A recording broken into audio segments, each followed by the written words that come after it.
Dort wohnen viele Kinder und die wollen die neuesten Geschichten von ihrem Opa Dillmann hören.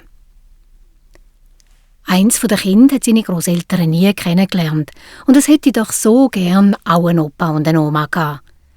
Und weil der Herr Dillmann so aussieht, wie man sich eben einen Opa wünscht, hat es einmal an einem Tag der Herr Dillmann gefragt, ob es echt dürfe Opa sagen.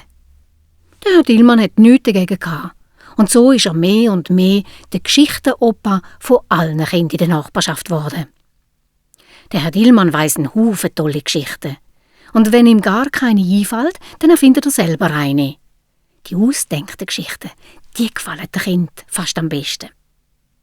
Der Herr Dillmann kann bald Geburtstag feiern. Das weiss Bettina von ihrer Mutter. Die Kinder aus der Birkenstrasse, die Anja, die Bettina, Cornelia, der Simon, der Fabian und der Marco, einfach alle, die so gerne dabei sind, wenn er Geschichten erzählt, wollen ihrem Opa Dillmann eine Freude machen. Aber das ist nicht so einfach.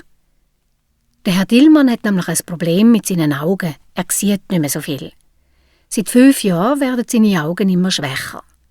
Aber wenn man ihn danach fragt, meint der Herr Dillmann nur: Es geht. Mein Hund der Ajax, der passt ja auf mich auf. Der hat ganz gute Augen und sieht und merkt alles.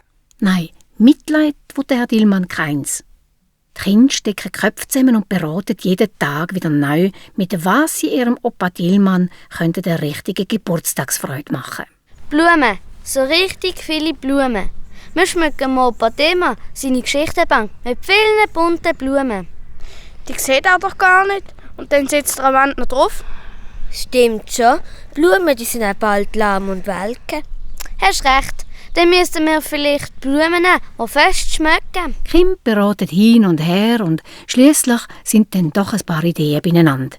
Nur so richtig zufrieden ist keins von den Kindern. Wie wär's denn, wenn ihr ein grosses Blumenkistchen mit Küchenkräutern füllt? Schlägt Bettina ihre Mutter vor. Die schmecken alle gut und fest. Und dann kann man sie erst noch essen. Aber das ist doch nichts Besonderes. Ich finde das etwas Besonderes, wenn jeder von uns ein Töpfchen mitbringt mit Peterlis, ein anderes mit Schnittlauch und so. Und wirklich, es ist gar nicht schwer, für jedes Kind ein Küchenkräutchen zu finden. Peterli, Thymian, Basilikum, Majoran, Schnittlauch und. Im Blumenkistchen hat es doch gar nicht so viel Platz, wie wir Kräutchen haben. Ja, genau, Fabian. Hast recht. Überlegte Bettina ihre Mutter und hat gerade nochmal einen Vorschlag parat. Wie wär's, wenn ihr noch kleine Gläschen mit Gewürz füllt? Mit Nägeli, Lorbeerblätter und Zimtstängel zum Beispiel. Der Vorschlag wird einstimmig angenommen. Frische Kräutchen im Sommer und das Gewürz für den Winter. Davon hat es genug, da können wir alle mitmachen.